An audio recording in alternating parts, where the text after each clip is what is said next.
जय हिंद प्यारे साथियों, देवकुल एकेडमी पे मैं देव यादव आपका हार्दिक स्वागत करता हूं। आशा करता हूं आप सभी स्वस्थ मस्त और जबरदस्त हैं और बेहतरीन तरीके से अपनी पढ़ाई में लगे हुए हैं। रोजाना की तरह हमारी जो करंट अफेयर की सीरीज है उसे हम आज आपके समक्ष लेके आए हैं।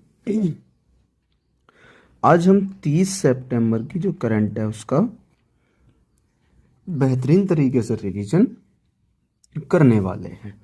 इस क्यूआर को आप स्कैन करेंगे तो आप सीधा टेलीग्राम चैनल पे पहुंचेंगे। टेलीग्राम चैनल को ज्वाइन कर लें, जहां पे आपको पीडीएफ, इस क्लास की पीडीएफ डाली जाती है, तो आप टेलीग्राम चैनल को ज्वाइन कर लें। तो आज गायत्री मंत्र का टॉपिक है हमारा पंचवर्षीय योजना। बात करें पंचवर्षीय योजनाओं की, तो प्रथम पंचवर्षीय जो योजना है आपसे इसका समय पूछ सकता है, तो आप याद रखेंगे 1951 से 1956 तक प्रथम पंचवर्षीय योजना चली थी। फिर आपसे इसका मॉडल पूछा जाएगा, तो हेरोल्ड डोमर मॉडल पे ये आधारित थी और इसका जो लक्ष्य रखा गया था वो कृषि तथा सिंचाई संसाधनों का विकास करने का इसका लक्ष्य रखा गया। विकास दर का जो लक्ष्य है वो इसमें रखा गया कि हम 2.1% तक इस लक्ष्य को हासिल करेंगे। लेकिन इसमें जो लक्ष्य हासिल किया वो 3.6% हासिल किया। तो ये सफल पंचवर्षीय योजना रही, यानी सफल रही ये पंचवर्षीय योजना, क्योंकि इसमें लक्ष्य 2.1% का रखा था और जो प्राप्त किया वो 3.6% का प्राप्त कर लिया था। क्लियर है। दूसरी बात करें यहाँ पे द्वितीय पंचवर्षीय योजना। द्वितीय पंचवर्षीय योजना का जो समय है वो आप याद रखेंगे कि 1956 से 1961 तक द्वितीय पंचवर्षीय योजना का समय है। ये 1956 में इसकी शुरुआत होती है और 1961 तक ये चलती है। इसका मॉडल आपसे पूछे तो ये महालनोबिस मॉडल पे आधारित थी द्वितीय पंचवर्षीय योजना। इसमें जो उद्देश्य रखा गया वो उद्योगों का विकास व तीव्र औद्योगिकीकरण इसका उद्देश्य रखा गया था और इसका जो विकास दर का लक्ष्य है वो 4.5% रखा गया था, लेकिन प्राप्त जो किया वो 4.26% प्राप्त इसमें कर लिया था। ठीक है। इसमें भारी उद्योगों के विकास पर बल दिया गया था, जिसमें भिलाई इस्पात संयंत्र छत्तीसगढ़ में खोला गया, राउरकेला इस्पात संयंत्र उड़ीसा में और दुर्गापुर इस्पात संयंत्र आपका ये पश्चिम बंगाल में खोला गया था। ये तीन इस्पात संयंत्र लगाए गए थे, एक छत्तीसगढ़ में, एक उड़ीसा में और एक पश्चिम बंगाल में। ठीक है। आगे बात करें तृतीय पंचवर्षीय योजना। इसका जो समय है वो 1961 से शुरू होके 1966 तक ये चली थी।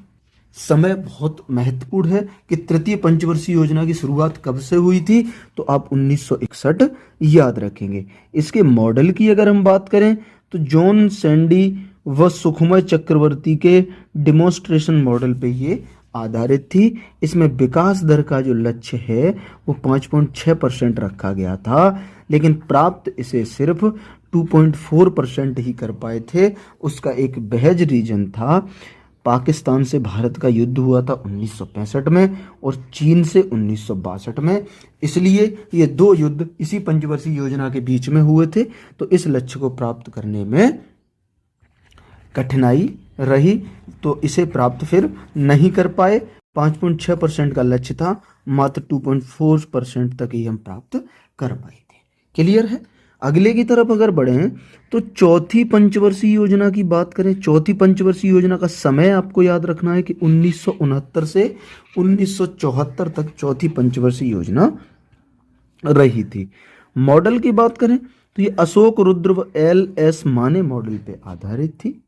इसका जो लक्ष्य रखा गया था वो स्थिरता के साथ आर्थिक विकास व आत्मनिर्भरता को बढ़ावा देना इसका उद्देश्य रहा था और इसके जो विकास दर का इसमें लक्ष्य रखा गया वो 5.5 से 5.7% तक रखा गया था, लेकिन प्राप्त सिर्फ 3.3% ही हुआ था। तो ये आपको याद रखना है कि लक्ष्य रखा गया था 5.5 से 5.7% के बीच, लेकिन इसे प्राप्त सिर्फ और सिर्फ 3.3% ही कर पाए। क्लियर है। आगे बात करें पांचवी पंचवर्षीय योजना। पांचवी पंचवर्षीय योजना का जो समय है वो 1974 से 1979 तक का ये समय है इसका, तो इसको याद रखना है। मॉडल की अगर बात करें तो डीपी धर मॉडल पे ये आधारित थी और इसका जो लक्ष्य है वो गरीबी उन्मूलन के साथ आत्मनिर्भरता को प्राप्त करना इसका लक्ष्य है। ये इम्पोर्टेंट है कि इसका उद्देश्य क्या है, आपको ये उद्देश्य याद रखना है। ये काफी बार परीक्षाओं में प्रश्न पूछा गया। ठीक है, अब बात कर लें विकास दर है उसका लक्ष्य कितना रखा गया था। विकास दर का लक्ष्य 4.4% रखा गया था और प्राप्त इसे जो किया था वो 4.8% किया था। तो ये भी सफल रही हमारी पंचवर्षीय योजना, ये भी सफल रही। ठीक है, इसमें आपको इसका ये मॉडल याद रखना है, समय याद रखना है और ये उद्देश्य तो जरूर ही याद रखना है। क्लियर है। अगले की तरफ इसमें हम बढ़ें तो अनवरत्न प्लान आया, जिसे रोलिंग प्लान भी बोलते हैं। तो ये जनता पार्टी की सरकार आने से वर्ष 1978-79 और 1979-80 में रोलिंग प्लान बनाया गया था। ठीक है, ये रोलिंग प्लान जो बनाया गया, अनवरत योजना के जनक किसे माना जाता है, डॉक्टर गुन्नार मेडल को अनवरत योजना का जनक माना जाता है। भारत में इस रोलिंग प्लान को लागू किसने किया, तो डीटी लकड़वाला ने भारत में रोलिंग प्लान को लागू किया था। तो ये भी आपको यहां से याद रखना है। अब बात करें हम छठी पंचवर्षीय योजना की, तो इसका जो समय है वो आपका 1980 से 1985 तक का इसका समय है। किस मॉडल पे आधारित थी, तो आगत निर्गत मॉडल पे ये आधारित थी। इसका जो लक्ष्य रखा गया यानी जो उद्देश्य था वो रोजगार सृजन व गरीबी उन्मूलन इसका उद्देश्य था। विकास दर की इसमें आपसे बात करें तो विकास दर का जो लक्ष्य रखा वो 5.2% रखा और प्राप्त इसमें किया गया था वो 5.7% प्राप्त किया गया था। तो ये भी हमारी पंचवर्षीय योजना बिल्कुल सफल रहती है, ये भी हमारी पंचवर्षीय योजना सफल रहती है। अगले पे चलें। अगला है आपकी सातवीं पंचवर्षीय योजना। सातवीं पंचवर्षीय योजना की बात करें तो इसका समय आपको याद रखना है कि 1985 से 1990 तक सातवीं पंचवर्षीय योजना रहती है। किस मॉडल पे ये आधारित थी, तो ये भी आगत निर्गत मॉडल पे आधारित थी। ये आगत निर्गत मॉडल क्या होता है, यह दीर्घकालीन विकास व उदारी मॉडल पे आधारित थी। इसका ये मतलब होता है आगत निर्गत मॉडल का। इसके लक्ष्य की आपसे बात करें तो आधुनिकीकरण के साथ सामाजिक न्याय इसका उद्देश्य रखा गया था। आधुनिकीकरण के साथ सामाजिक न्याय। विकास दर की बात करें, विकास दर का लक्ष्य इसमें 5% रखा गया था और उसे प्राप्त जो किया गया था वो 6% प्राप्त कर लिया था। तो ये वाली भी हमारी सफल रहती है। ठीक है, इसमें नारा क्या दिया गया था, वो नारा आपको याद रखना है कि रोटी रोजी और उत्पादकता। रोटी रोजी और उत्पादकता इसमें नारा दिया गया, या भोजन काम और उत्पादकता, ये दोनों आपको याद रखने हैं। ये आपको नारा दे के पूछ सकता है कि ये किस पंचवर्षीय योजना में नारा दिया गया था, तो आप आंसर करेंगे सातवीं पंचवर्षीय योजना में। ठीक है, अगले की बात करें आपसे, अगला है हमारा आठवीं पंचवर्षीय योजना। आठवीं पंचवर्षीय योजना का समय आपको याद रखना है कि 1992 से 1997 के बीच आठवीं पंचवर्षीय योजना चलती है। मॉडल अगर इसका आपसे पूछे तो जॉन डब्ल्यू मिलर मॉडल पे ये आधारित थी। लक्ष्य जो इसका है मानव संसाधनों का विकास करना इसका उद्देश्य रखा गया और विकास दर के लक्ष्य की अगर बात करें तो 5.6% रखा गया था, लेकिन इसे प्राप्त कर लिया गया था 6.8%। तो ये वाली हमारी पंचवर्षीय योजना भी सफल रहती है, ये भी आपको याद रखना है। ठीक है, अगले की तरफ बढ़ें तो अगला है हमारा नौवीं पंचवर्षीय योजना। नौवीं पंचवर्षीय योजना की समय की आपसे बात करें 1997 से 2002 का इसका समय है नौवीं पंचवर्षीय योजना का। बात करें इसके मॉडल की तो ये आगत निर्गत मॉडल पे आधारित है। इसका जो लक्ष्य या उद्देश्य रखा गया वो सामाजिक न्याय व क्षमता के साथ आर्थिक समृद्धि इसका उद्देश्य रखा गया। विकास दर की आपसे बात करें तो विकास दर का लक्ष्य 6.5% और प्राप्त इसमें 5.4% ही कर पाए थे। तो जो लक्ष्य 9वीं पंचवर्षीय योजना का रखा गया था उसे प्राप्त नहीं किया जा सका।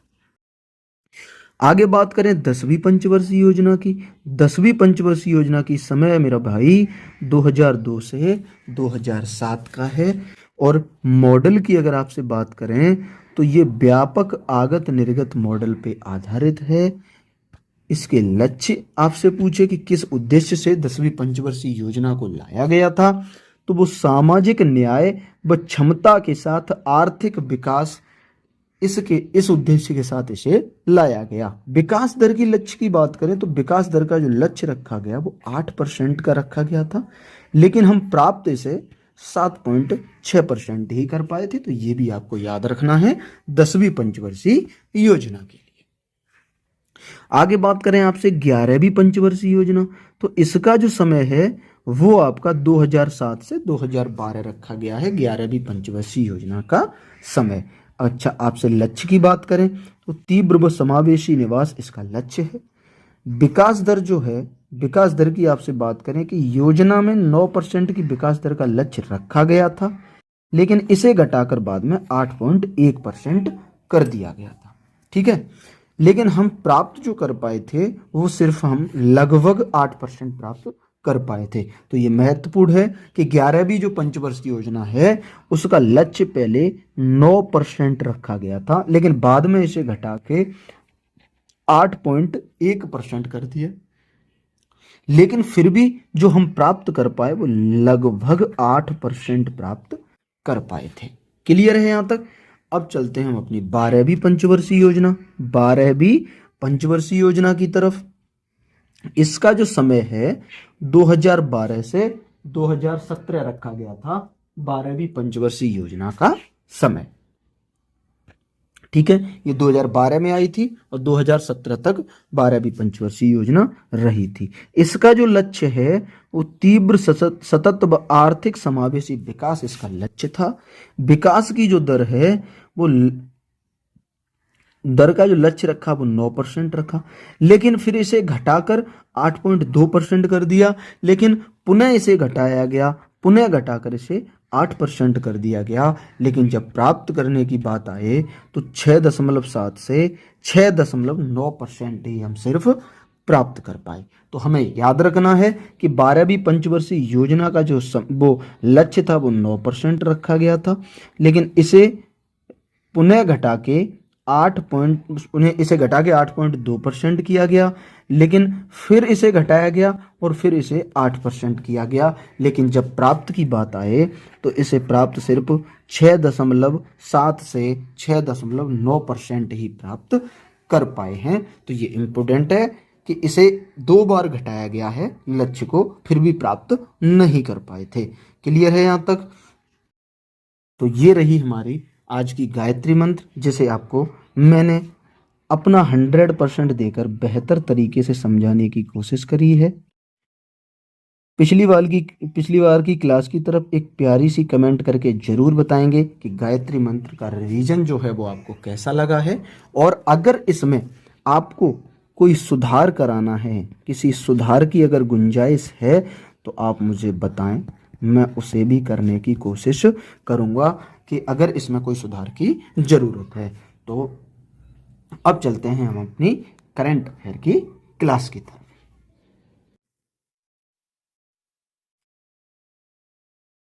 जय हिंद प्यारे साथियों, बिल्कुल एकेडमी पे मैं देव यादव आपका हार्दिक स्वागत करता हूं। आशा करता हूं आप सभी स्वस्थ, मस्त और जबरदस्त होंगे और बेहतर तरीके से अपनी पढ़ाई में लगे होंगे। करंट अफेयर सीरीज में रोजाना जो आपकी करंट अफेयर का रिवीजन होता है उसमें आज 14 अक्टूबर का रिवीजन कराया जाएगा। ये क्यूआर आपको दिख रहा है, आप इस क्यूआर को स्कैन करेंगे तो आप सीधे टेलीग्राम चैनल पे पहुंचेंगे। आप टेलीग्राम को ज्वाइन करें ताकि आगे आने वाली जो पीडीएफ है और जो भी क्लास से रिलेटेड अपडेट है वो सारी की सारी आपको टेलीग्राम पे दी जाती है। क्लियर? तो बिना किसी देरी के आज की क्लास की शुरुआत करें। हाल ही में चोरी हुई सांस्कृतिक वस्तुओं के विश्व के पहले आभासी संग्रहालय का शुभारंभ किसने किया है? तो ये शुभारंभ किया है यूनेस्को ने। बात करें यूनेस्को के हेडक्वार्टर की, तो पेरिस फ्रांस में यूनेस्को का हेडक्वार्टर है। वहीं शहरी विस्तार सड़क सेकंड योजना का उद्घाटन अगर आपसे पूछे तो दिल्ली में इसका उद्घाटन किया गया है। और बिहार के पटना पूर्णिया एक्सप्रेस वे को कौन से राष्ट्रीय एक्सप्रेस वे का दर्जा दिया गया है? तो नेशनल हाईवे 9 का दर्जा दिया गया है। WHO ने किसे रुबेला उन्मूलन के लिए सत्यापित किया है? WHO ने नेपाल को रुबेला उन्मूलन के लिए सत्यापित किया है। क्लियर है?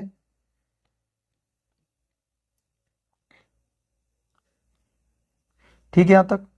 आगे इसमें आपसे अगर हम बात करें,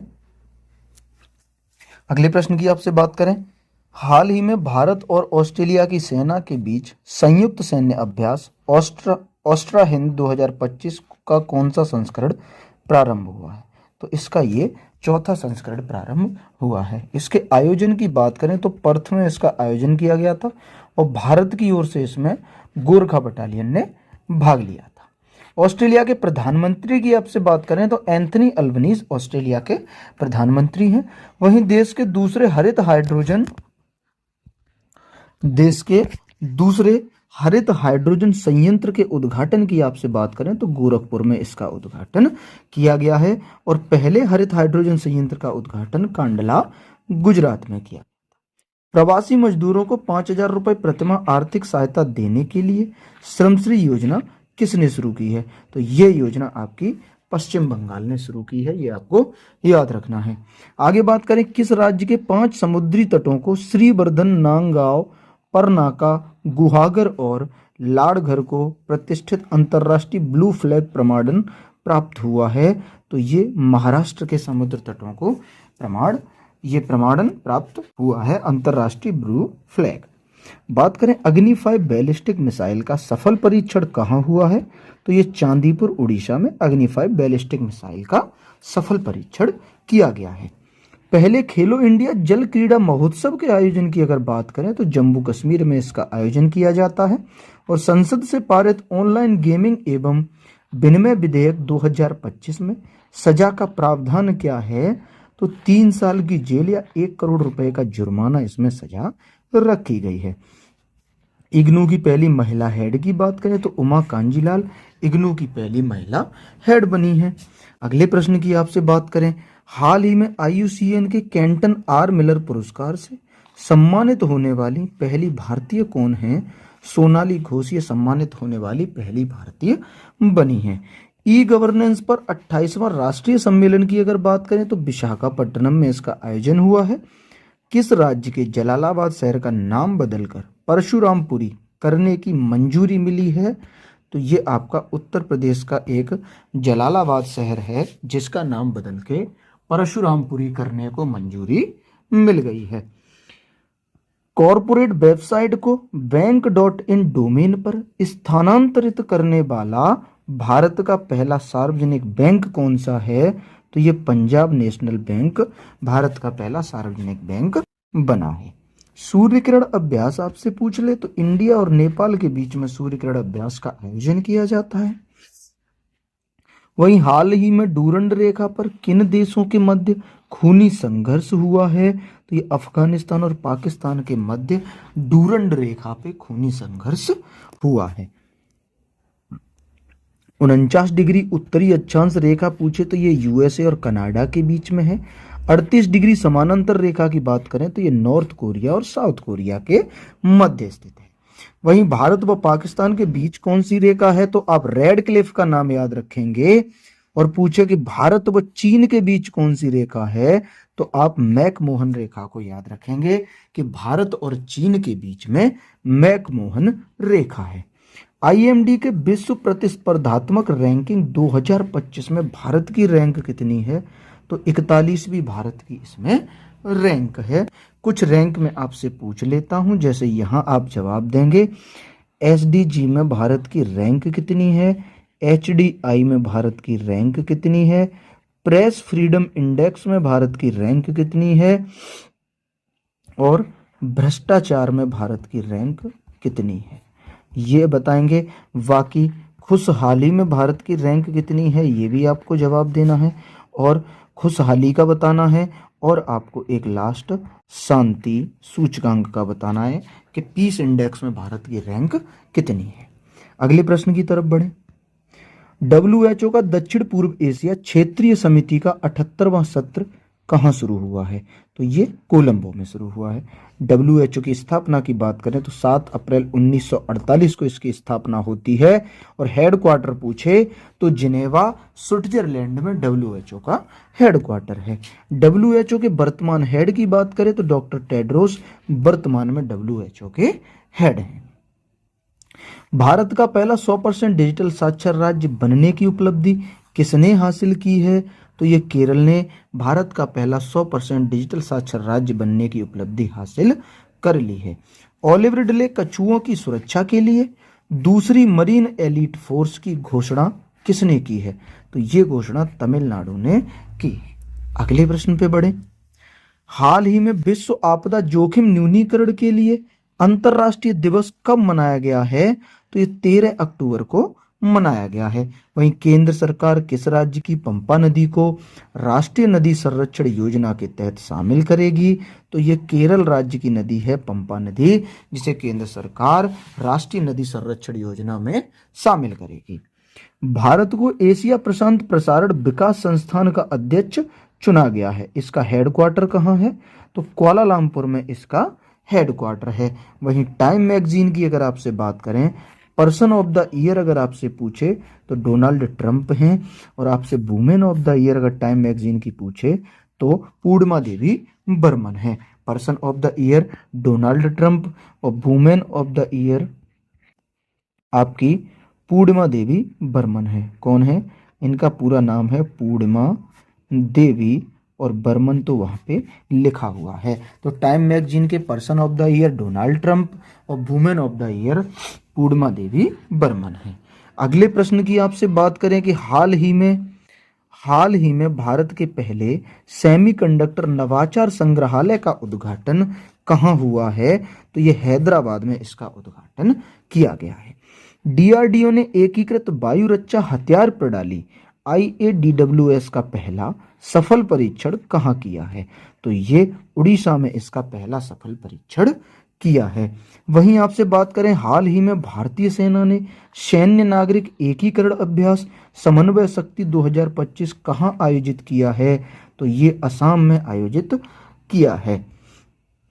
क्षेत्रफल विस्तार के बाद भारत का दूसरा सबसे बड़ा टाइगर रिजर्व कौन सा है? तो ये सुंदरबन टाइगर रिजर्व क्षेत्रफल विस्तार के बाद भारत का दूसरा सबसे बड़ा टाइगर रिजर्व बना है। क्लियर है?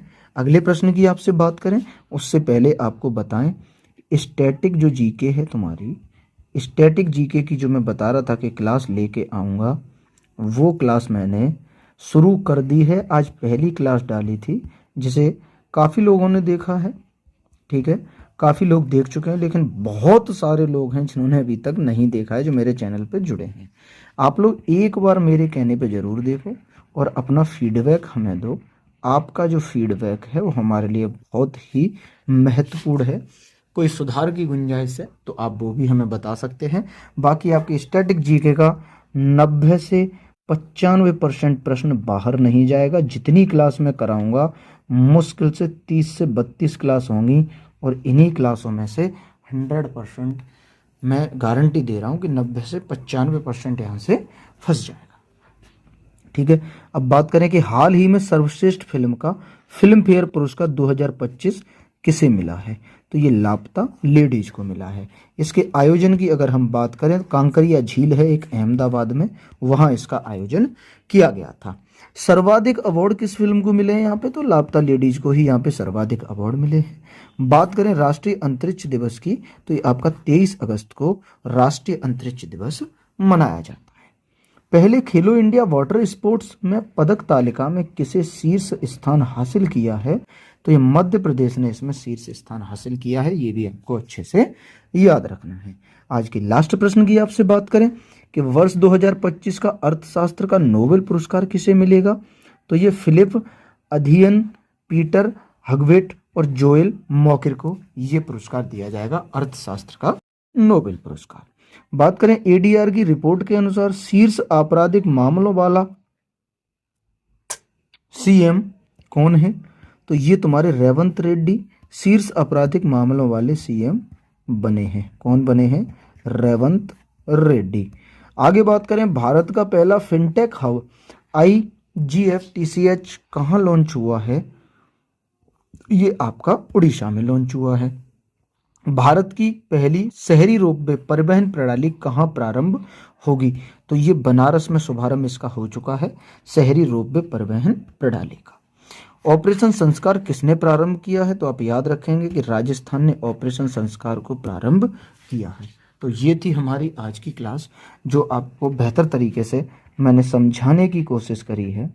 आपको समझ आया है नहीं ये तो आप समझें कि मैं आपको समझा पाया हूँ या नहीं, लेकिन मैंने अपनी 100% कोशिश करी है आपको बेहतर तरीके से कम समय में रिवीजन कराने की।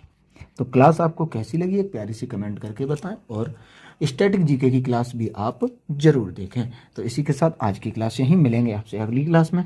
तब तक के लिए नमस्ते, नमस्कार एंड जय हिंद एंड वंदे मातरम।